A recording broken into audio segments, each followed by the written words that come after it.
औज़ुबिल्लाहिमिनश्शैतानिर्रजीम बिस्मिल्लाहिर्रहमानिर्रहीम। अस्सलाम वालेकुम डियर स्टूडेंट्स, उम्मीद करती हूँ आप सब खैरियत से होंगे। जी स्टूडेंट्स, आज हम स्टार्ट करेंगे operation on set. Operations on set, तो इसमें आपके पास बेसिक ऑपरेशन से स्टूडेंट्स ज़ाहिर होता है कि प्लस माइनस मल्टीप्लाई डिवाइड के लिए ऑपरेशंस यूज़ करते हैं, लेकिन जब सेट की बात आ जाती है स्टूडेंट्स तो इसमें हम कौन से ऑपरेशन यूज़ करेंगे। बेसिक जो है हमारे पास यूनियन एंड इंटरसेक्शन, ठीक है, यूनियन और इंटरसेक्शन यूज़ करेंगे। तो नेक्स्ट हम इसकी कुछ डिफाइंस है वो देखेंगे, देन हम एक्सरसाइज स्टार्ट करेंगे। स्टूडेंट्स डिफाइन इनकी बेसिक कुछ चीज़ें होती हैं जो आप अच्छे तरीके से अंडरस्टैंड करेंगे तो आपको एक्सरसाइज सॉल्व करना आसान हो जाएगी। तो सबसे पहले डिफाइन है यूनियन ऑफ टू सेट्स। अब इसमें बताया गया है the union of two set A and B. तो हमारे पास जो सेट हैं वो टू टाइप्स के होते हैं। आप लोगों ने 3.1 एक्सरसाइज में पढ़ा था सेट को किस तरीके से लिखा जाता है और उसकी सेट नोटेशन क्या होती हैं। तो स्टूडेंट्स ये जो ए और बी है ये सेट नोटेशंस है, यानी सेट को जाहिर करने के तरीके। अब इसको किस फॉर्म में लिखा जाता है, denoted by A union B, ठीक है, इस फॉर्म में। यूनियन का ये स्टूडेंट साइन है, is the set of all the elements which belong to A और बी, ठीक है। अब इसमें ए के तमाम एलिमेंट्स और बी के तमाम एलिमेंट्स वो किसको बिलोंग करेंगे स्टूडेंट्स, किसी एक मेंबर्स को सिंबॉलिकली।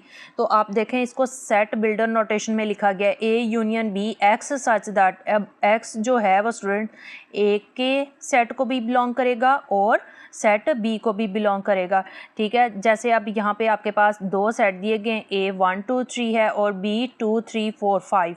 ये दोनों सेट स्टूडेंट जब यूनिट की बात आती है तो इसका मतलब ये इकट्ठे हो जाते हैं, यूनिटी। यूनिट से यूनियन आप याद रखेंगे कि इसमें ए यूनियन बी लें तो तमाम के तमाम एलिमेंट्स क्या हो जाते हैं, इकट्ठे, उसको हम इकट्ठा लिख सकते हैं। तो 1 2 3, यहाँ पे भी 2 3 था और 4 और 5 इसका एंडिंग पॉइंट है।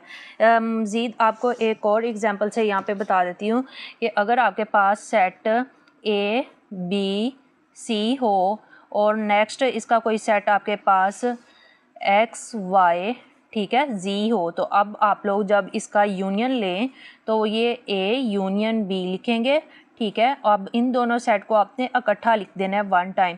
तो ए से स्टार्ट हो रहा है, जो जो एलिमेंट्स इन सेट के अंदर होंगे उसको आप तरतीब से वन टाइम क्या होगा लिख देंगे, ए बी सी, और नेक्स्ट आ जाएगा एक्स वाई और जी, ठीक है। अब देखें दोनों एलिमेंट्स ए सेट ए के और सेट बी के, ए यूनियन बी के अंदर मौजूद हैं। तो नेक्स्ट हम इसकी जो डिफाइन है वो देखते हैं। जी स्टूडेंट्स, यहाँ पे आपके पास है next intersection of two sets. अब इंटरसेक्शन जो यूनियन का उलट है, यूनियन में क्या हो जाते हैं तमाम के तमाम एलिमेंट्स, और इंटरसेक्शन में क्या होता है कि दोनों एलिमेंट्स में जो दोनों सेट में जो एलिमेंट्स मिलते हैं, सेम होते हैं, उनको हम लिखते हैं। इसकी डिफाइन है the intersection of two set A and B denoted by students, इसको यूनियन। इसी तरीके से आप इसको उल्टा कर दें ऑपोजिट, तो ये क्या हमारे पास बन गया intersection. Is the set of all the elements that belong to A and B. Symbolically इसको किस टाइप लिखा जा सकता है, A intersection B X such that X belong करता है ए को, एंड स्टूडेंट्स ए ये एंड का साइन है, X belong to B. Next आपके पास रिमेंबर वर्क में यहाँ पे सिंबल बताए भी हैं कि इस सिंबल को हम क्या बोलते हैं, और अगर इस फॉर्म में लिखा जाए तो ये क्या मीन, यानी मतलब है इसका एंड। ये वाला साइन है और का, ये आपके पास लिखा गया, और ये साइन एंड। नेक्स्ट इसको लिखने का तरीका क्या है स्टूडेंट्स, जो दो सेटों का इंटरसेक्शन हो तो इस फॉर्म में एक आपके पास सेट ए दिया गया है वो है 1 2 3 4 और 5, और अगर यहाँ पे मैं सेट बी इवन नंबर लिख दूँ, सेट बी में है 2 4 6। अब इसमें इंटरसेक्शन फाइंड करना है, दो सेट हैं आपके पास, इंटरसेक्शन फाइंड करना है, तो हम यहाँ पे लिखेंगे ए इंटरसेक्शन बी, और इनमें इंटरसेक्शन फाइंड करने के लिए हम क्या करेंगे, जो सेट ए में एलिमेंट मौजूद है और बी में सेम होंगे हम सिर्फ उसी को इंटरसेक्शन में लिखेंगे। अब यहाँ पे 2 सेट ए में भी है और सेट बी में हम यहाँ पे 2 लिख लेंगे। नेक्स्ट देखेंगे तो 4 सेट ए में भी है और बी में भी है, इसमें 4 लिख देंगे। नेक्स्ट अगर देखें तो यहाँ पे 5 है और ये 6 है, तो इसमें और मज़ीद कोई भी कॉमन नहीं है, तो फिर हम ये सेट को क्लोज कर देंगे। तो ये ए इंटरसेक्शन बी लिखने का तरीका है, ठीक है। इससे पहले आप लोग क्लास 6 और 7 में यूनियन इंटरसेक्शन के चैप्टर्स भी पढ़ चुके हैं। तो नेक्स्ट हम इसकी डिफ़ाइन देखते हैं। नेक्स्ट डिफ़ाइन है आपके पास स्टूडेंट्स डिसजॉइंट सेट, ठीक है, डिसजॉइंट सेट। अब जॉइंट अगर कहा जाए तो इसका मतलब होता है इकट्ठे होना, जॉइंट यानी इकट्ठे होना। जब डिस की बात आ जाए तो इसका मतलब इकट्ठे ना हो, ठीक है, इकट्ठे ना हो, डिसजॉइंट सेट यानी मिलते ना हो। अब इसकी डिफाइन देखते हैं। If the intersection of two set is the empty set. अब देखें डिफाइन में कहा गया है कि अगर इनका इंटरसेक्शन लिया जाए तो वो एम्प्टी सेट बन जाए, ठीक है। The set are set to be disjoint. ऐसे सेट क्या कहलाते हैं हमारे पास, डिसजॉइंट। फॉर एग्जाम्पल, अब इसकी एग्जाम्पल यहाँ पे उन्होंने दे दी है कि S1 है set of odd natural number, odd number लेने हैं नेचुरल में से, और दूसरा सेट है आपके पास set of even natural number. अगर आप इसको सेट की फॉर्म में लिख के देखें, जैसा कि आपके पास यहाँ पे ए यहाँ बताया गया है कि अगर ए सेट ले लिया जाए तो वो क्या है, ऑड नंबर 1, 3, 5 और 7 अप टू सॉन। और अगर नेक्स्ट हम सेट बी ले लें, ये आपके पास आ जाएगा स्टूडेंट्स 2, 4, 6, 8, ठीक है। यहाँ पे हमने ले लिया है ऑड नंबर और इधर इवन नंबर। अब दोनों में इंटरसेक्शन अगर आप लोग देखें तो कोई भी आपस में सेम एलिमेंट नहीं है, सब एलिमेंट एक दूसरे से डिफरेंट आ रहे हैं। तो इसका फिर आंसर क्या बनेगा आपके पास, खाली सेट। खाली सेट को आप लोग इस फॉर्म में भी लिख सकते हैं या फिर खाली सेट को ये भी साइन यूज़ कर सकते हैं। तो दोनों में से जो आपको इजी लगे वो आप लिख सकते हैं। स्टूडेंट्स ये आपके पास किसकी एग्जांपल है, डिसजॉइंट की, ठीक है। तो नेक्स्ट हम इसकी डिफाइन को देखते हैं फिर। तो ये आपके पास है डिसजॉइंट। नेक्स्ट है आपके पास overlapping set.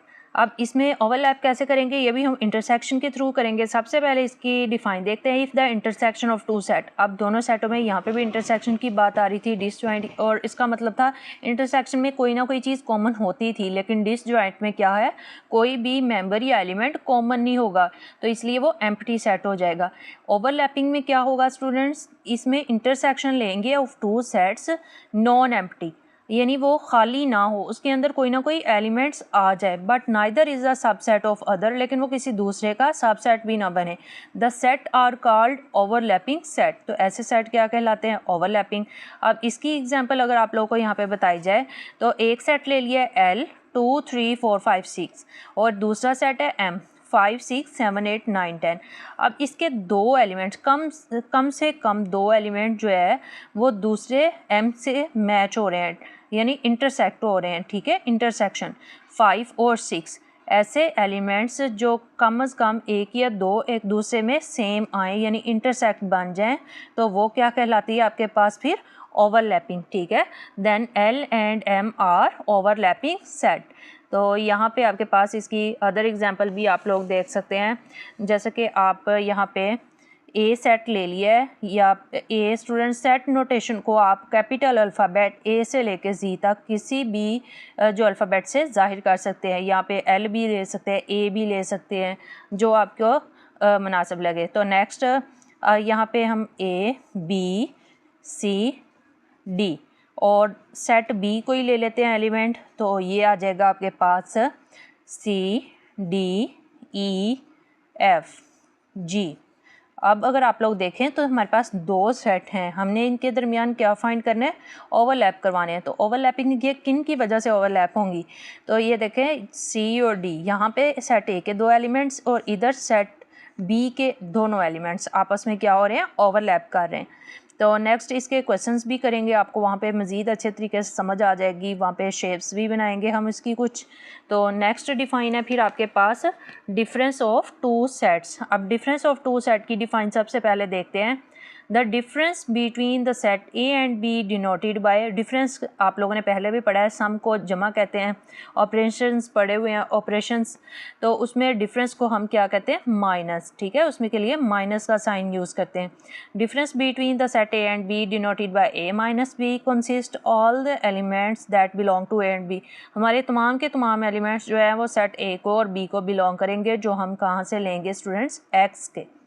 X element, A minus B X such that X belong करेगा ए को एंड एक्स यहाँ पे बी को बिलोंग नहीं कर रहा। अब ये आपके पास जब भी डिफरेंस की बात आई तो इसका मतलब है कि जो ए के एलिमेंट्स हैं वो बी में से माइनस हो जाएंगे, बी में से क्या होंगे, माइनस हो जाएंगे।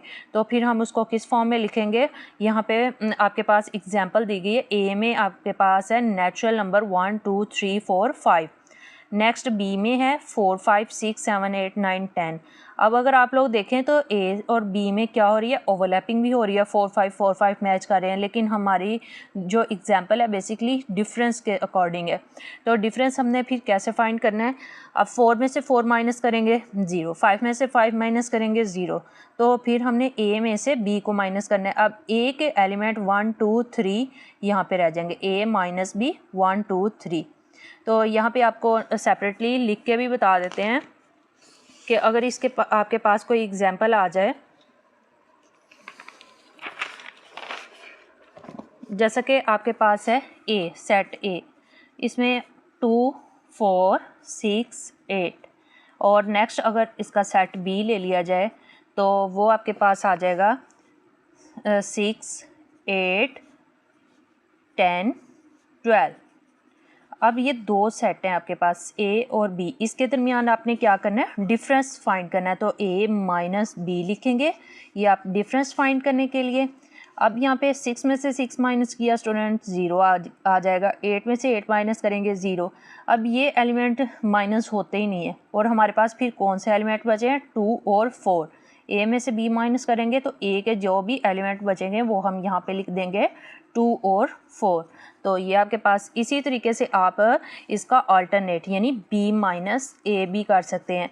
तो फिर b के एलिमेंट्स आप लोग पहले देखेंगे, जैसा कि 6 8 है, 10 और 12। अब इसमें से आपने डिफरेंस किसका फाइंड करना है, a का। तो a में लिखेंगे हम फिर 2 4 6 और 8। तो इसमें आपने सेम वही काम करना है जैसा कि आपने सेट ये a माइनस बी में किया है।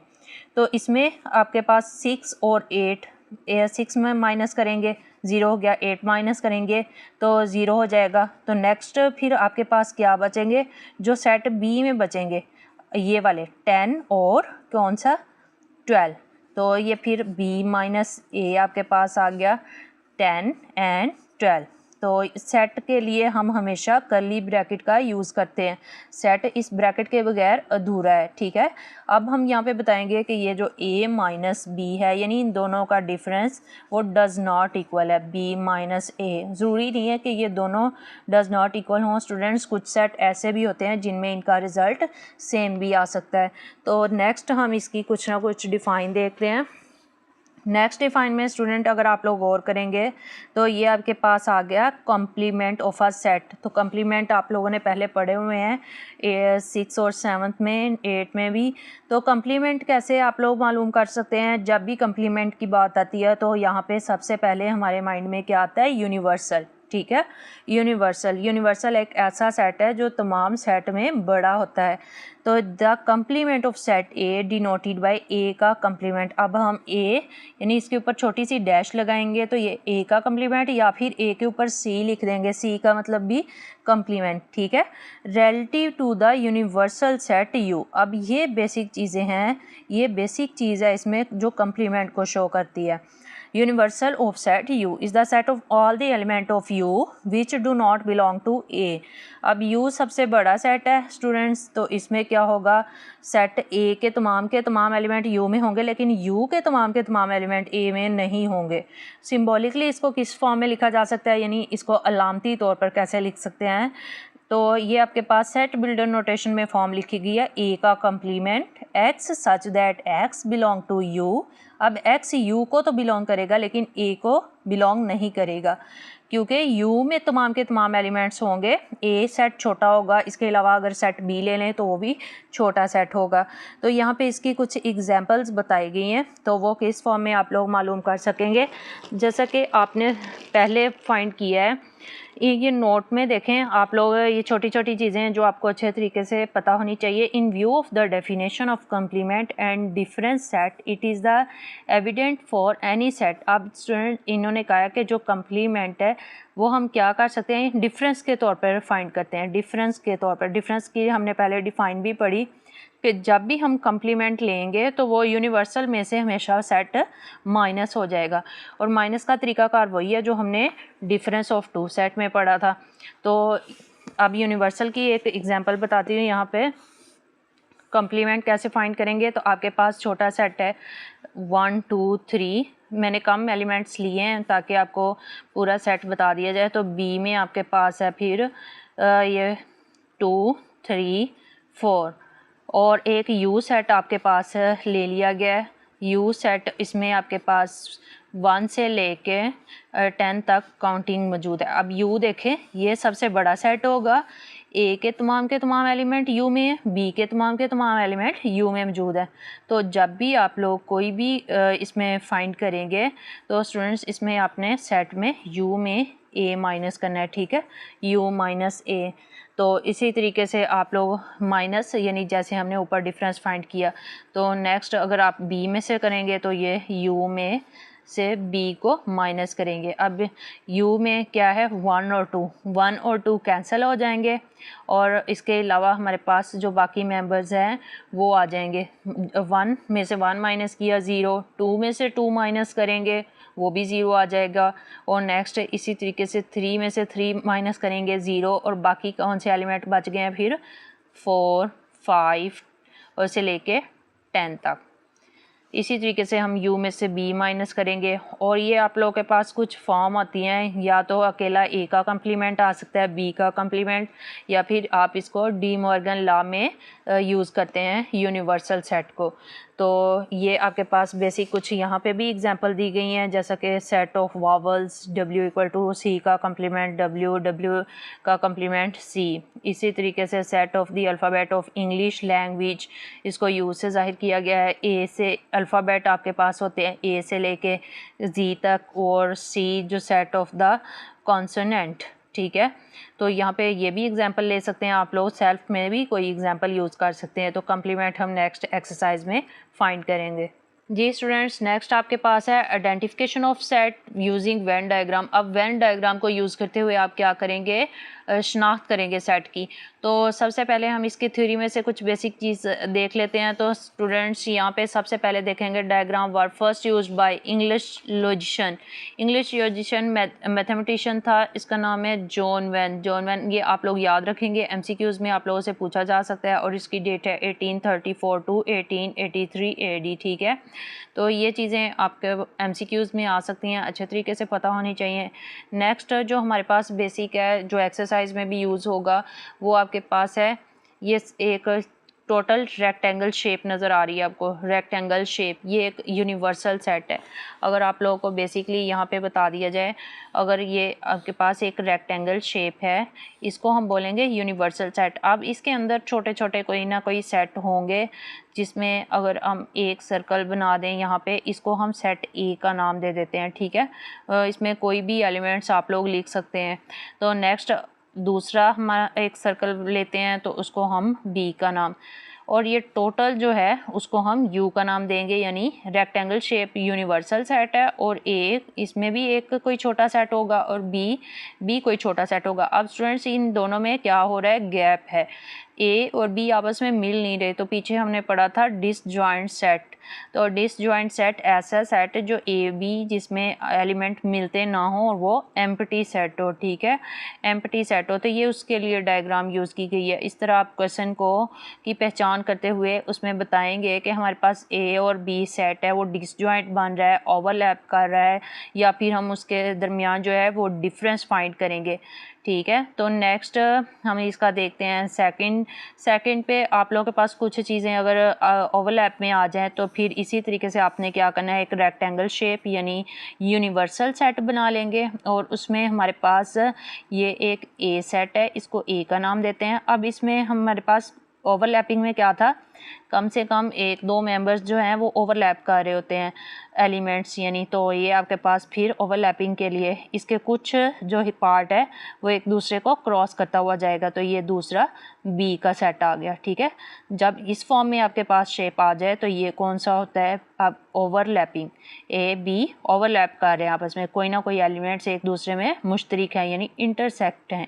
इंटरसेक्शन के बारे में आपने पढ़ा था, तो ये आपके पास ओवरलैपिंग सेट आ गया। इसी तरीके से मज़ीद आपके पास कोई ना कोई और सेट आ सकता है, वो किस फॉर्म में हो सकता है कि अगर आपके पास बी सेट है, ये भी एक रेक्टेंगल शेप में यानी यूनिवर्सल में, रेक्टेंगल यूनिवर्सल आपके पास होती है, तो यूनिवर्सल शेप है, यूनिवर्सल सेट है आपके पास, उसमें एक सेट बड़ा है, इसको हम बी का नाम दे ले या ए का नाम दे लेते हैं, और इसके अंदर मज़ीद एक और सेट है, इसको हम ए का नाम दे लेते हैं। तो ये जो सेट है, अब बी के अंदर ए के जो तमाम के तमाम एलिमेंट ए के वो बी के अंदर मौजूद है, बी एक बड़ा सेट है और बी के अंदर एक छोटा सेट है, तो फिर हम इसको कह सकते हैं कि ये जो सेट ए के तमाम एलिमेंट हैं, सेट ए के तमाम एलिमेंट वो सेट बी के अंदर मौजूद हैं। तो आपने पीछे सबसेट की डिफ़ाइन पढ़ी थी, उसमें आपने पढ़ा था वो फिर क्या हो जाता है, ए सबसेट बी। ठीक है, जब ए के तमाम एलिमेंट बी में मौजूद हों तो वो क्या बन जाता है, सबसेट। तो ये आपके पास बेसिक कॉन्सेप्ट हैं जो अच्छे तरीके से आपको आने चाहिए। यहाँ पे इसको मज़ीद कुछ थ्योरी में बताया गया है, ये देखें ओवरलैप कर रहे हैं, आपके पास ये सबसेट बन रहा है। इसी तरीके से अगर बड़ा ए सेट हो और उसमें बी हो तो इसका मतलब होता है कि बी के तमाम एलिमेंट सेट ए में मौजूद हैं, तो बी सबसेट होगा ए का। नेक्स्ट आपको इसकी कुछ ना कुछ शेडिड पार्ट बताए गए हैं, तो इसकी बेसिक कॉन्सेप्ट मज़ीद हम देखते हैं।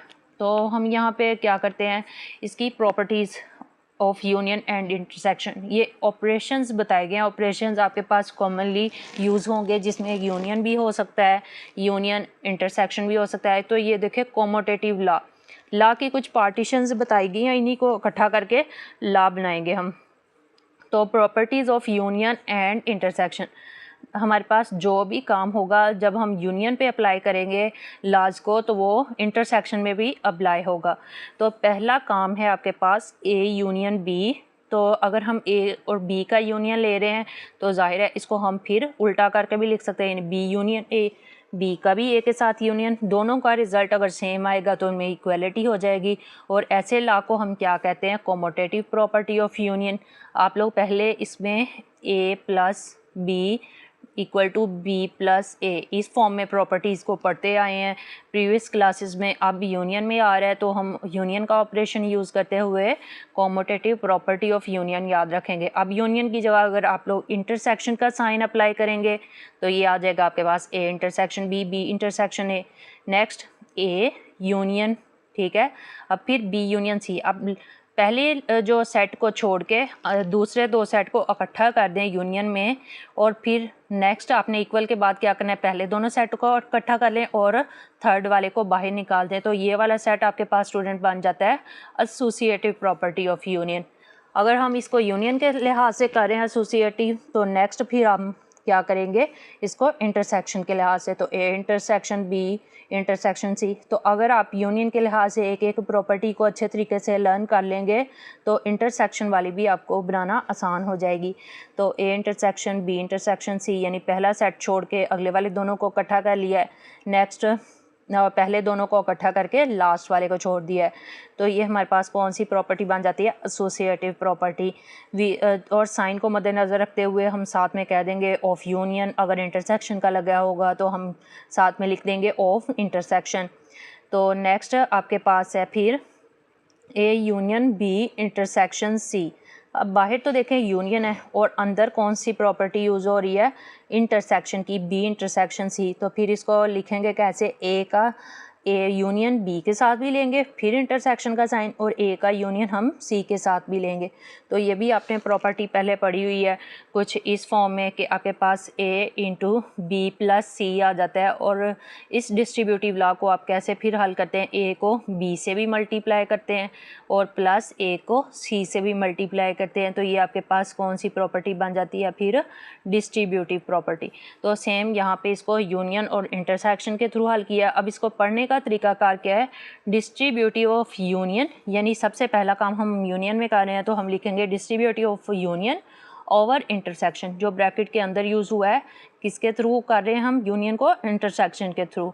तो स्टूडेंट्स नेक्स्ट ये आपके पास एक प्रॉपर्टी पहले यूनियन को इंटरसेक्शन के लिहाज से किया है, फिर डिस्ट्रीब्यूटिव आपने किया है इंटरसेक्शन ओवर यूनियन, यानी पहले इंटरसेक्शन ले लिया देन आपके पास क्या आ गया, यूनियन। तो ये बेसिक कॉन्सेप्ट हैं जो आपको अच्छे तरीके से आने चाहिए। ये चीज़ें आपको ज़ुबानी याद होनी चाहिए। जस्ट क्वेश्चन दिया गया होगा, उसमें आपको बताया गया होगा कि आप एसोसिएटिव प्रॉपर्टी फाइंड करें, कॉम्यूटेटिव प्रॉपर्टी इंटरसेक्शन या यूनियन के अकॉर्डिंग फाइंड करें, तो आप लोग ये वाला लाज अप्लाई करते हुए उस क्वेश्चन को हल करेंगे। तो जब डी मॉर्गन की बात आती है तो ये ला आप लोग प्रीवियस क्लासेस में भी बहुत अच्छे तरीके से पढ़ चुके हैं। इसके लिए आपको बेसिक ये दो फार्मूले अच्छे तरीके से आने चाहिए। फार्मूला के अकॉर्डिंग ही आप लोगों का क्वेश्चन सॉल्व होगा। ए यूनियन बी का होल कम्प्लीमेंट हो तो दूसरी साइड पे इन दोनों का कम्प्लीमेंट सेपरेट हो जाता है, लेकिन यूनियन किस में कन्वर्ट हो जाता है, इंटरसेक्शन में। और फिर अगर हम ए इंटरसेक्शन बी मालूम करेंगे इसका होल कम्प्लीमेंट, तो वो किस में हो जाता है, ए का कम्प्लीमेंट बी का, लेकिन जब इंटरसेक्शन आए तो इधर क्या आ जाता है, यूनियन। अब इन दोनों को हम लेफ़्ट साइड और राइट साइड को हल करेंगे तो स्टूडेंट्स इन दोनों का आंसर क्या आएगा, सेम आएगा। तो वो हम किस प्रॉपर्टी के लिए अप्लाई करते हैं, डी मॉर्गन लॉ के लिए। नेक्स्ट इसकी कुछ एग्जांपल्स है। एग्जांपल स्टूडेंट्स बुक के ऊपर ही सॉल्व होती हैं, लेकिन हम क्या करेंगे, एक्सरसाइज सॉल्व करेंगे। स्टूडेंट्स तो एक्सरसाइज 3.2 हम स्टार्ट करेंगे। 3.1 एक्सरसाइज हम कर चुके हैं जो कि एमडी एकेडमिया चैनल पर अपलोड हो चुकी है। क्वेश्चन नंबर 1 में आपसे पूछा गया है, consider the universal set. Universal सबसे बड़ा सेट, जिसकी प्रीवियस डिफाइंस में भी हम बात कर चुके हैं। यूनिवर्सल जो सबसे बड़ा सेट होता है तो ये एक्स सच दैट, अब इसको भी हम क्या बोलेंगे, x such that x is the multiple of 2। अब मल्टीपल ऑफ 2 से हमें पता चल गया कि 2 का टेबल आ जाएगा, एंड 0 क्या है, लेस देन है एक्स से। अब जब 0 अकेला लेस देन एक्स से होगा तो इसका मतलब 0 को हम शामिल नहीं करेंगे, 0 से बड़े नंबर आएंगे, और X less than or equal 30, और ये कितने तक मूव करेंगे, कितने नंबर मूव करेंगे, 30 तक। अब इसमें 30 भी शामिल है, तो हम 2 का मल्टीपल ले लें तो आप लोग इसको यहाँ पे नेक्स्ट ए सेट दिया गया, x such that x is the multiple of 6। अब यहाँ पे मल्टीपल ऑफ 6 की बात आई है तो इसका मतलब जो सेट ए हम लेंगे वो 6 के मल्टीपल तो लेंगे, 6 का टेबल तो लिखेंगे, लेकिन वो कहाँ तक लिखेंगे, मैक्सिमम 30 तक। 30 से आगे क्यों नहीं जा सकते, क्योंकि यूनिवर्सल में कंडीशन हमें 30 तक फुलफ़िल करवानी है। तो नेक्स्ट सेट बी, इसमें x such that x is the multiple of 8। अब यहाँ पे 8 का टेबल तो हम लेंगे, लेकिन हम कहाँ तक वहाँ पे जाके स्टॉप करेंगे, 30 तक। तो स्टूडेंट जब भी इक्वल का साइन है उसका मतलब ये एलिमेंट या मेंबर क्या है, उसके अंदर शामिल है। तो सबसे पहले हम यूनिवर्सल का सेट लिखते हैं। यहाँ पे पार्ट 1 में आपको बताया गया है, list all the element of set A and be in tabular form.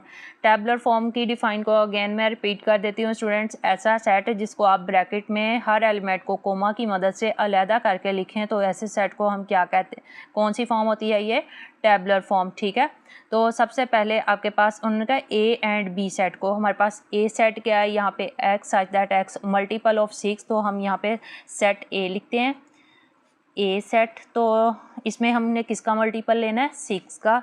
तो 6 1 द 6, 6 2 द 12, 6 3 द 18, 6 4 24, और ये आ गया यहाँ पे 6 का गैप लिया, 6 का मल्टीपल हमने 30 तक लिया है। 30 को इसलिए शामिल किया है यहाँ पे लेस देन आर इक्वल था। ठीक है, अब नेक्स्ट आपने किसकी टैबुलर फॉर्म बतानी है, बी की। ए की हमने टैबुलर फॉर्म बना दी है स्टूडेंट्स, यहीं तक आपका जो ए का सेट कंप्लीट है। अब हम बी का बताएंगे। तो बी आपके पास है, इसको भी हमने टैबुलर फॉर्म में लिखना है। इसमें कौन से मल्टीपल है, 8 के, 8 16 24 और आगे अगर आप लोग देखें 8 1 द 8 8 2 द 16 और 8 24। अगर नेक्स्ट हम इसका 4 पे जाएंगे तो वो 32 बनेगा। तो 32 इसमें शामिल नहीं है, तो फिर हम सेट को यहीं पे क्लोज कर देंगे। तो इसके अंदर 3 एलिमेंट आएंगे, ठीक है। अब ए और बी को हमने कंप्लीट कर दिया। नेक्स्ट स्टार्ट करते हैं इसका पार्ट नंबर 2। नेक्स्ट है आपके पास सेकंड पार्ट है फाइंड ए इंटरसेक्शन बी। तो ए इंटरसेक्शन बी पीछे हम डिफाइन में भी पढ़ चुके हैं कि दो सेट हैं, उनके अंदर जो चीज़ें कॉमन हो वो हमने लिखनी है।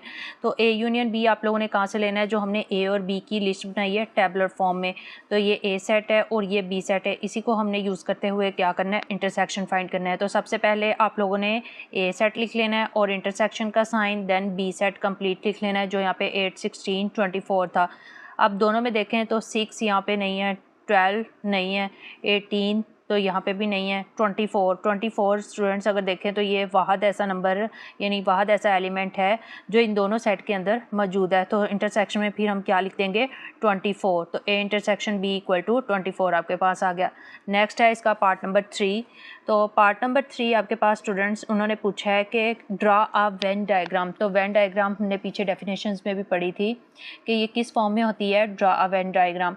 तो सबसे पहले यूनिवर्सल सेट होता है। यूनिवर्सल आपने स्टार्ट में देखा था, जो सबसे बड़ा सेट हो यूनिवर्सल, जो सबसे बड़ा, इसमें कितने मल्टीपल 2 के मल्टीपल आ रहे थे, यानी हम 2 का टेबल तो लिखेंगे लेकिन कितना लिखेंगे, यहाँ पे उन्होंने एक लिमिट दे दी है 30 तक।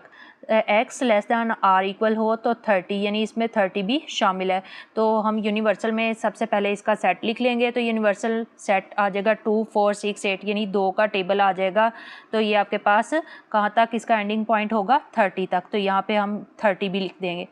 और नेक्स्ट आपने क्या करना है, अब दो सेट हैं ए और बी। ए सेट आपके पास था 6 का मल्टीपल, यहाँ पे हमने पीछे सेट बनाए हैं 6 का मल्टीपल 6 से लेके 30 तक, और बी का सेट था 8 16 और 24। स्टूडेंट्स इन्हीं दोनों सेट को आपने यूज़ करते हुए क्या करना है, वेन डायग्राम ड्रा करनी है। तो वेन डायग्राम में हमने पहले पढ़ा था कि 2 सेट होते हैं और वो यूनिवर्सल में पाए जाते हैं, यानी ये एक यूनिवर्सल सेट है, रेक्टेंगल शेप होती है ये टोटल एक यूनिवर्सल। इसके अंदर 2 सेट मौजूद हैं, 2 सेट। अब ये एक दूसरे को ओवरलैप कर रहे हैं। अगर आप लोग देखें तो ओवरलैपिंग हमने पीछे शेप्स भी पढ़ी थी। तो इसमें ओवरलैपिंग का मतलब क्या है कि जो दोनों में इंटरसेक्ट कर रहा हो वैल्यू वो हम लिखते हैं इसमें। तो इंटरसेक्शन में हमने वो चीज़ पढ़ी थी कि दोनों में कॉमन आ रही हों। तो 24 ए और बी में क्या था, कॉमन पार्ट था। तो हम कॉमन पार्ट सबसे पहले यहाँ पे 24 लिख लेंगे। अब सेट ए में कौन कौन से एलिमेंट थे वो हमने ए सेट से देख के लिख लेने हैं, 6 12 18 24 30। तो यहाँ पे अगर आप लोग देखें तो 6 12 18 30। अब 24 क्यों नहीं लिखा, वो दोनों में कॉमन आ रहा था तो उसको हमने दरमियान में लिख दिया। जो हम नंबर लिख देंगे ओवरलैप कर देंगे, उसको छोड़ के बाकी सारे के सारे एलिमेंट सेट ए में से देख के हमने यहाँ पे लिख लेने हैं। फिर बी में से हमने 24 को छोड़ के बाकी जो एलिमेंट है 8 और 16 वो हमने सेट बी में लिख देने हैं। अब सेट ए के तमाम एलिमेंट और बी के तमाम एलिमेंट्स, इनको और जो ओवरलैप कर रहा है नंबर 24, इनको निकाल देंगे और यूनिवर्सल में जितने भी तमाम एलिमेंट्स रह जाएंगे वो हम यूनिवर्सल में ही लिख देंगे।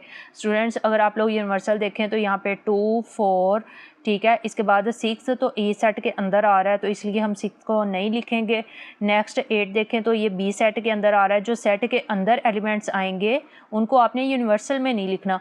और नेक्स्ट आपके पास फिर 10 आ जाएगा, 10 के बाद 14 के बाद नेक्स्ट 16 आ रहा है तो 16 भी यहाँ पे सेट बी में है, 18 भी सेट ए के अंदर है।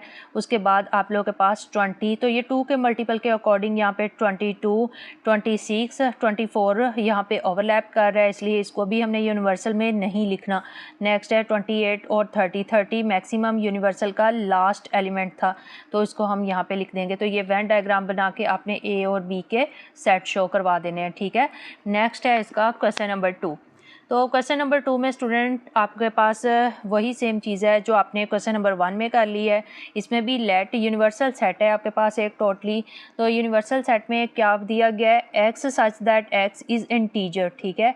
ये इंटीजर्स होंगे। इंटीजर्स आपको पहले भी बताया था कि 0 +-1 +-2 इनको इंटीजर्स कहते हैं, जिसमें पॉजिटिव और नेगेटिव दोनों नंबर शामिल हैं। एंड अब 0 लेस देन एक्स है ज़ीरो यानी x ज़ीरो से बड़ा होना चाहिए, ज़ीरो उसमें शामिल ना हो, यानी 1 2 3 4, और वो कहाँ तक ख़त्म होगा 150 लेस दैन 150 नंबर इसमें शामिल है। और ये लिस्ट किसकी है, यूनिवर्सल सेट की, तो ये सबसे बड़ा सेट है। नेक्स्ट हम देखते हैं इसके 2 सेट मज़ीद होंगे, तो जिसमें सबसे पहले जी दिया गया है। अब एक स्टूडेंट आप लोगों को कंडीशन बताई गई है x सच दैट x, और ये 2 की पावर m बनेगा, और m क्या है इसमें इंटीजर्स हैं, इंटीजर्स। और जो यहाँ पे किस किस कहाँ से लेके कहाँ तक लाई करेंगे, ज़ीरो से लेके zero less than or equal m और लेस दैन आर इक्वल 12। अब 12 शामिल है लेकिन 12 से छोटे नंबर रहने चाहिए, 12 या 12 से छोटे नंबर आए, इससे बड़े नंबर ना आए। तो हमने ऐसे इंटीजर्स लेने हैं, और वो वैल्यू हमने किस में पुट करवानी है, फिर m में, ठीक है। तो m में हम यहाँ पे वैल्यू पुट करवाते हैं, और पॉजिटिव 12 है, तो पॉजिटिव के अकॉर्डिंग स्टूडेंट अगर आप लोग यहाँ पे देखें तो हम 2 इसके अंदर 0 पुट करेंगे, क्योंकि इंटीजर में 0 नंबर भी आता है ना, तो वो आ जाएगा 1। फिर आप लोग 2 में 1 पुट करेंगे तो 2, और इसी तरीके से 2 में 2 पुट करेंगे तो 4। तो ये देखें हम इंटीजर्स पॉजिटिव यहाँ पे पुट करते जाएंगे, और हमने कहाँ तक ये करने हैं, 12 तक। तो इसको 3 2 टू द 4 4 टू द 8, तो आप कैलकुलेटर के थ्रू इसको फ़ौरन इसकी पावर्स को सॉल्व कर सकते हैं। तो 1 2 4 8, तो हमारा इसी तरीके से सेट बनता जाएगा फिर जी का। तो ये देखें 1 2 4 6 8 16 32, कैलकुलेटर के थ्रू आप इसकी पावर्स को लगाते जाएं, और ये हमारे पास 128 आ जाएगा। हमने क्या करना है, इसको 150 से बड़ा नहीं जाना। अगर हम नेक्स्ट इसको हल करेंगे तो ये 150 से अबव वैल्यू चली जाएगी। तो ये हमारे पास जी सेट आ गया, जी सेट, जिसमें हमने 2 की पावर m लगाई है, और m हमारे पास लाइक इसमें का रहा था 0 से लेके 12 के दरमियान। नेक्स्ट हमारे पास दूसरा सेट है एज, तो एज में x such that x is a square. अब उन्होंने कहा है कि हमने क्या करना है, x के जो एलिमेंट है उन सब का क्या करना है, स्क्वायर करना है। तो स्क्वायर जब आप लोग करेंगे तो इंटीजर्स के स्क्वायर जो पॉजिटिव हैं वो आप लोगों के कहाँ से स्टार्ट होंगे, 0 से। 0 का स्क्वायर 0 ही होता है। तो नेक्स्ट 1 का स्क्वायर 1, ठीक है, 2 का स्क्वायर 4, 3 का स्क्वायर 9, और इसी तरीके से 4 का स्क्वायर 16, और 5 25।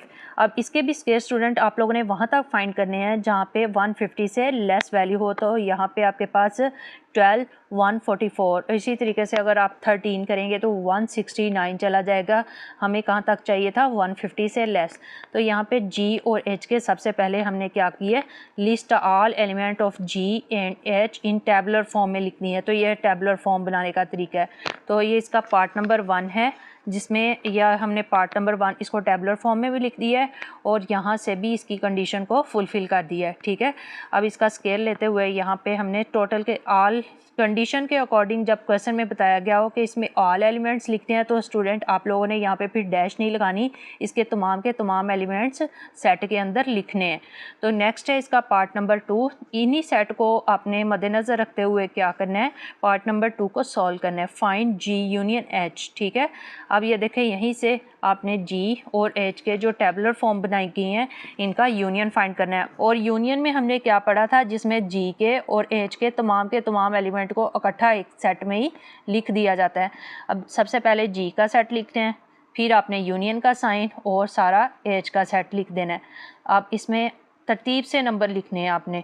तो ये हमारे पास स्टार्ट हो रहे हैं 1 2, ठीक है, 4, फिर इसके बाद 8 9 भी है, और 16 के बाद 25 32 के बाद 36 आ रहा है, 36 के बाद 49, इसके बाद 64 दोनों में ही आ रहा है, इसको भी वन टाइम ही लिखेंगे आप लोग। 64 के बाद यहाँ पे 81 को हम करेंगे 100, और देन 100 के बाद 121, फिर 128, और लास्ट पे आ जाएगा आपके पास 144। तो ये स्टूडेंट ऑल द एलिमेंट्स हमने लिख दिए हैं जी, और इसको हमने फाइंड किया था यूनियन एच, ठीक है। ये हमने मालूम किया जी यूनियन एच। तो ये स्टूडेंट्स क्वेश्चन नंबर 2 का पार्ट नंबर 2 कंप्लीट है। नेक्स्ट स्टार्ट करते हैं पार्ट नंबर 3। पार्ट नंबर 3 आपके पास है फाइंड जी इंटरसेक्शन एच, ठीक है। आपने जी के तमाम सेट और एच के सेट को ही लिखते हुए उसमें इंटरसेक्शन फाइंड कर देना है। तो यहाँ पे जी के एलिमेंट वही लिखे हैं जो क्वेश्चन नंबर में 2 में बताए गए थे। तो ये 1 2 4 6 8 तमाम के तमाम एलिमेंट यहाँ पे लिख देने हैं जो हमने 2 की पावर m से मालूम किए थे, और इंटरसेक्शन इसका मालूम कर लेना है। नेक्स्ट हमारे पास एच का जो सेट है उसमें हमने क्या मालूम करना था, स्क्वायर मालूम करते हुए आप आपने ये वाले एलिमेंट लिख देने। अब तमाम के तमाम एलिमेंट हमने सेट ए जी और एच के हमने लिख दिए हैं। इनका हमने क्या मालूम करना है, इंटरसेक्शन। स्टूडेंट्स हमने पीछे डिफाइन में पढ़ा था कि जो इंटरसेक्शन में जी और एच यानी दोनों सेटों के जो कॉमन एलिमेंट्स होते हैं उनको हम आंसर में सेट बना के लिख देते हैं।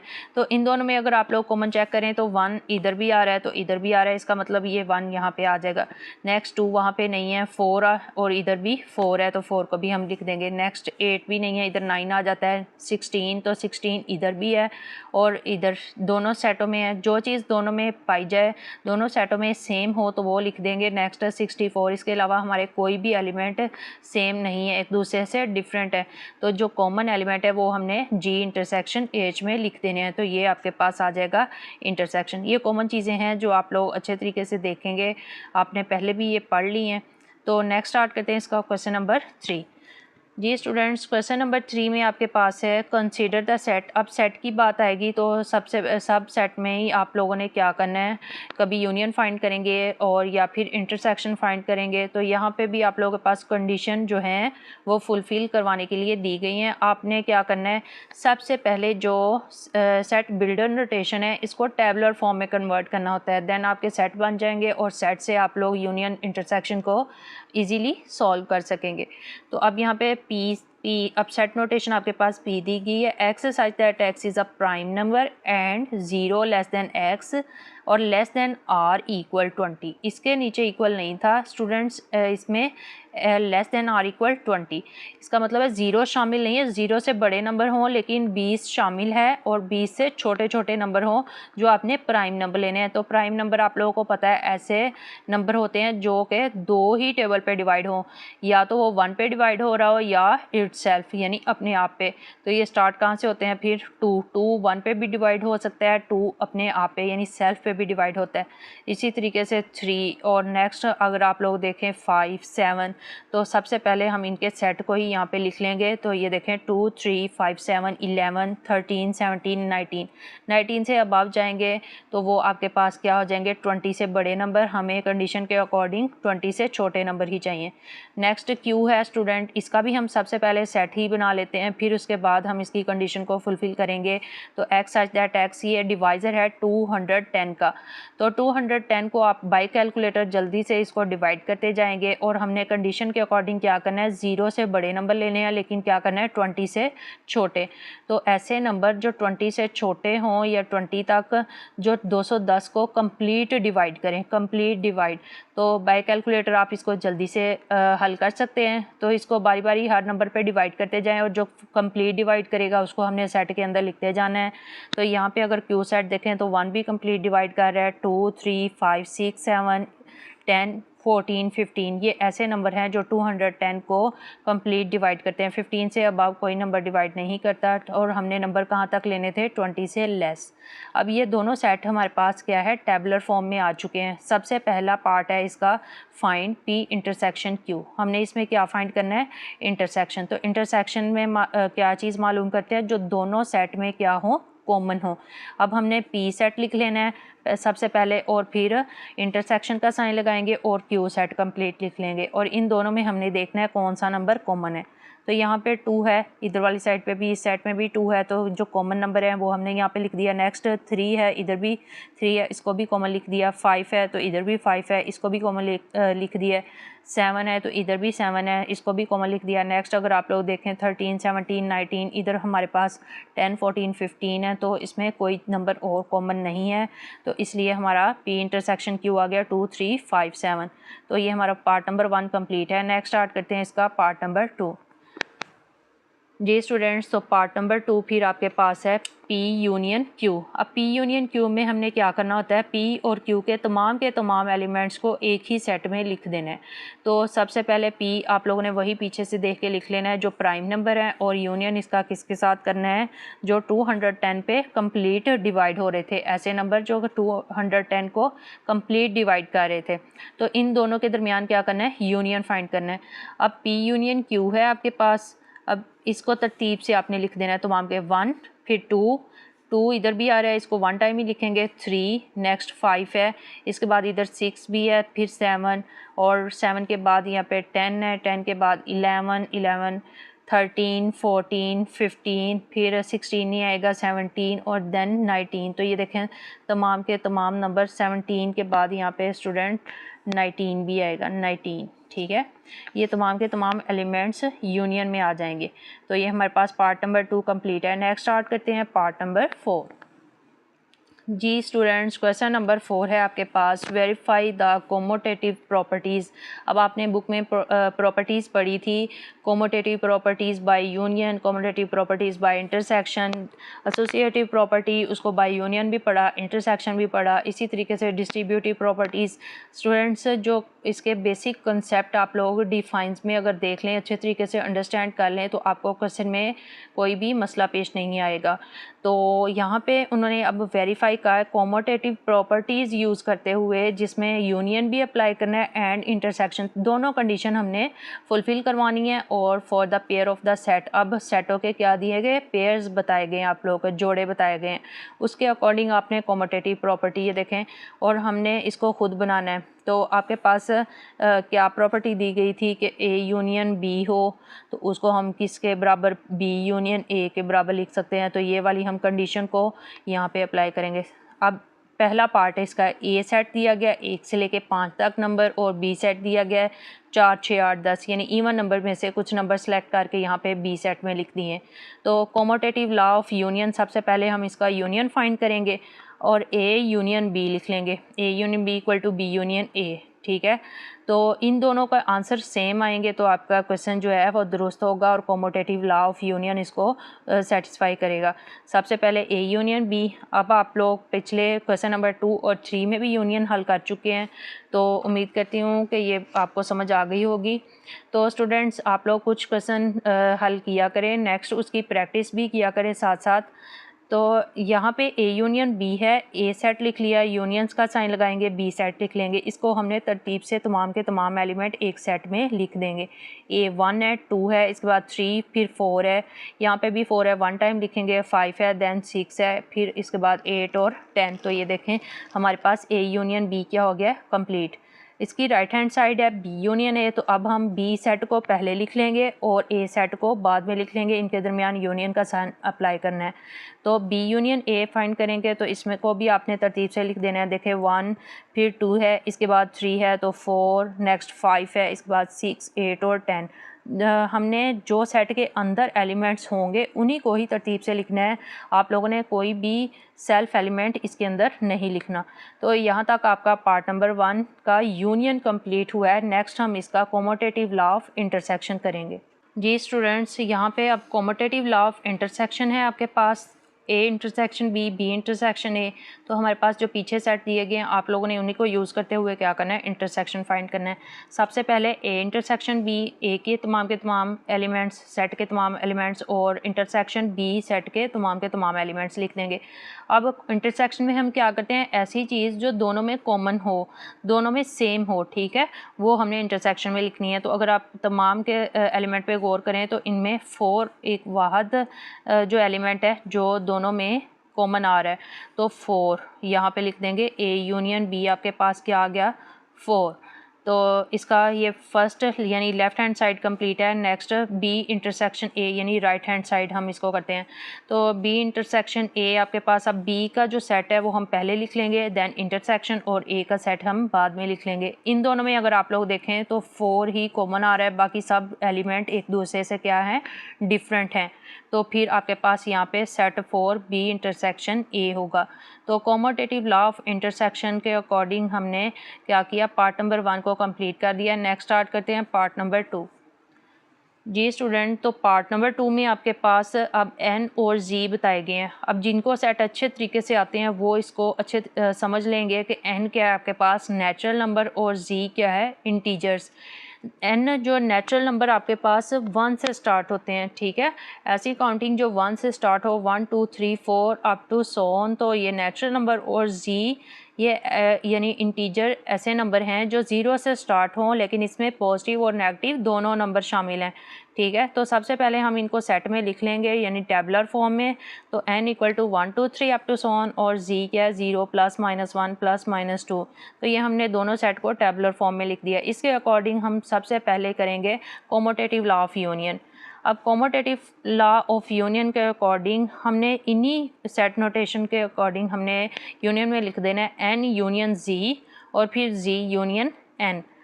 ठीक है। लेफ्ट हैंड साइड इसकी प्रूव करेंगे तो n में आपके पास नेचुरल नंबर दिए गए हैं 1 2 3 up to so on union z में आपके पास इंटीजर्स दिए गए हैं 0 plus minus 1 plus minus 2 up to so on.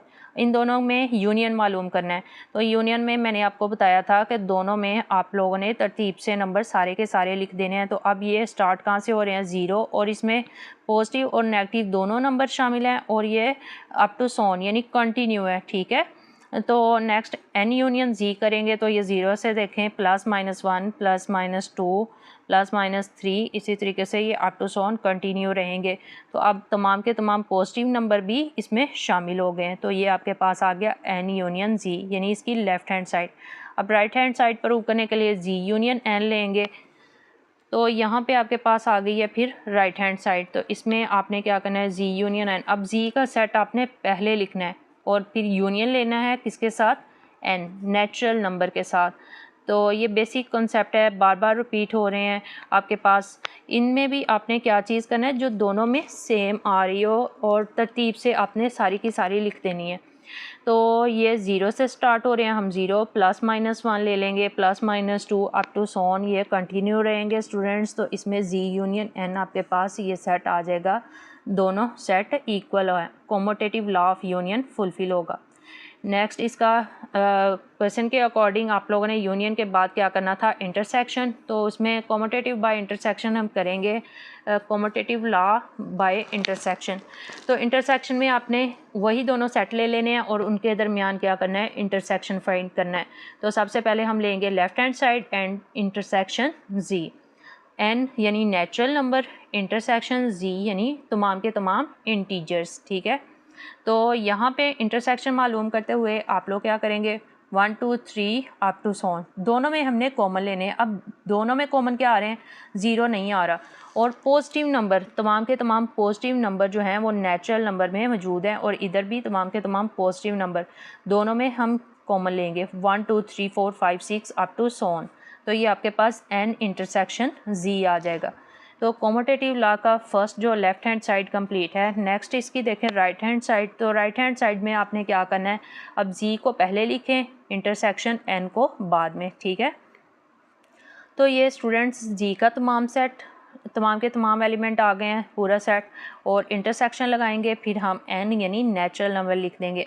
इन दोनों के दरमियान भी अगर आप लोग गौर करें तो ये देखें 1 इधर 1 पॉजिटिव है, 2 इधर पॉजिटिव है, 3 इधर भी पॉजिटिव है, इसी तरीके से अप टू सो ऑन। तो दोनों में हमने क्या करना है कॉमन नंबर लिखने हैं जो कि पॉजिटिव हैं। तो देखें 1 2 3 4 5 6 अप टू सो ऑन। तो ये हमारे पास z इंटरसेक्शन n। तो कॉम्यूटेटिव लॉ ऑफ इंटरसेक्शन यहाँ पे कंडीशन सेटिस्फाई है, दोनों के आंसर आपके पास सेम आ रहे हैं। नेक्स्ट स्टार्ट करते हैं इसका पार्ट नंबर 3।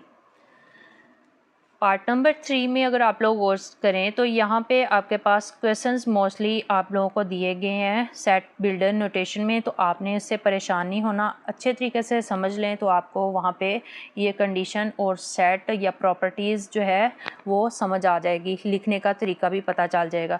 अब यहाँ पे देखें x सच दैट x है और ये बिलोंग किसको कर रहा है रियल नंबर को, and x greater than or equal to 0।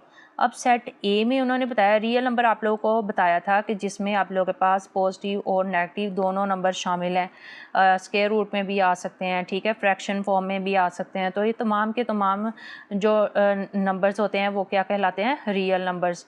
और लेकिन यहाँ पे सेट ए में कंडीशन बता दी है कि वो क्या हो 0 से बड़े नंबर हों। तो 0 से बड़े यानी पॉजिटिव नंबर आएंगे, फिर आपके पास नेगेटिव नंबर यहाँ पे तो शामिल नहीं है। तो बी में देखें, बी में तमाम के तमाम रियल नंबर शामिल हैं जिसमें स्क्वायर रूट के फॉर्म में भी हो सकते हैं, फ्रैक्शन फॉर्म में भी हो सकते हैं। तो यहाँ पे हम कॉम्यूटेटिव लॉ ऑफ यूनियन के अकॉर्डिंग सबसे पहले करेंगे। तो नेक्स्ट देखते हैं इसको। कॉम्यूटेटिव लॉ ऑफ यूनियन में हमारे पास लेफ्ट हैंड साइड है ए यूनियन बी। तो ए यूनियन बी में हम लिख लेंगे रियल नंबर ग्रेटर दैन 0। आप लोग इस फॉर्म में भी लिख सकते हैं या फिर रियल नंबर इस फॉर्म में भी लिख सकते हैं रियल नंबर ग्रेटर देन 0। तो ये आपके पास दोनों फॉर्म में लिख सकते हैं सेट को। तो ए यूनियन बी मालूम करना है, इसका यूनियन आपने रियल नंबर के साथ लेना है। तो जब यूनियन लेंगे तो दोनों में तरतीब से हम तमाम के तमाम एलिमेंट लिख देंगे। तो यहाँ पे फिर रियल नंबर में तमाम ही एलिमेंट्स आ जाते हैं। तो ए यूनियन बी आपके पास आ जाएगा फिर real number. Right hand side लेंगे तो वहाँ पे आ जाएगा बी यूनियन ए। अब बी के सेट को हम पहले लिखेंगे, यानी जो रियल नंबर था, और यूनियन किसके साथ लेंगे, ए का, रियल नंबर ग्रेटर देन 0। ठीक है, तो इसमें भी आपने यूनियन अगर लेना है तो यहाँ पे कंडीशन एक थी कि रियल नंबर जो है वो ग्रेटर देन 0 यानी 0 से बड़ा होना चाहिए। लेकिन चूँकि हमने यूनियन फाइंड करना है तो रियल नंबर में, इस रियल नंबर में तमाम के तमाम एलिमेंट आ रहे हैं जो कि फ्रैक्शन फॉर्म में, स्क्वायर रूट की फॉर्म में, प्लस या माइनस की सूरत में तमाम रियल नंबर शामिल हैं। तो ये आपके पास रिजल्ट आ जाएगा B union A real number. तो स्टूडेंट हमने कम्यूटेटिव लॉ ऑफ यूनियन के अकॉर्डिंग इसको हल कर दिया। नेक्स्ट इसका स्टार्ट करते हैं इंटरसेक्शन। तो इंटरसेक्शन फॉर्म में देखें A intersection B equal to B intersection A. सबसे पहले हमने क्या करना होता है, हमने इसकी लेफ़्ट हैंड साइड अप्लाई करनी है। तो left hand side A intersection B ले लेंगे। अब यहाँ पे रियल नंबर ग्रेटर देन 0 है और इसका इंटरसेक्शन फाइंड करना है रियल नंबर के साथ ही। तो दोनों में हमने देखना है कौन सी चीज़ कॉमन है। इस रियल नंबर में तमाम के तमाम एलिमेंट आ रहे हैं, लेकिन यहाँ पे क्या था कि रियल नंबर उन्होंने कहा है ग्रेटर देन 0 होना चाहिए। तो हम क्या करेंगे, फिर इसका ए इंटरसेक्शन बी मालूम करेंगे। तो ये जो नंबर है वाहद ऐसे नंबर हैं जो इन दोनों में कॉमन आ रहे हैं, यानी यही रियल नंबर ग्रेटर देन 0 इस रियल नंबर में भी आ रहा है। तो फिर हमारा इंटरसेक्शन क्या आ जाएगा, रियल नंबर ग्रेटर देन 0। ठीक है, ये इस रियल नंबर में भी आ रहा है। अब नेक्स्ट इसकी राइट हैंड साइड अगर आप लोग देखें तो राइट हैंड साइड में बी इंटरसेक्शन है। तो बी सेट को हम पहले लिख लेंगे जो कि था रियल नंबर, इसका इंटरसेक्शन मालूम करना है। तो ये आ जाएगा रियल नंबर ग्रेटर देन 0। दोनों में अगर आप लोग देखें तो इसमें कंडीशन एक सेटिस्फाई करवाई है कि ये ग्रेटर देन 0 यानी 0 से बड़े होने चाहिए, लेकिन इस रियल नंबर में तमाम के तमाम रियल नंबर शामिल हैं। तो फिर हमने क्या करना है, दोनों में कॉमन पार्ट देखना है। तो दोनों में ही स्टूडेंट्स ये आ जाएगा रियल नंबर ग्रेटर देन 0। तो ये आपके पास बी इंटरसेक्शन ए यहाँ तक कंप्लीट है। क्वेश्चन नंबर 4 स्टूडेंट्स यहाँ तक कंप्लीट है। नेक्स्ट वीडियो के लिए मेरे चैनल एमडी एकेडमिया को सब्सक्राइब करें ताकि आपको आने वाले नोटिफिकेशन मिलते रहें। अल्लाह हाफिज़।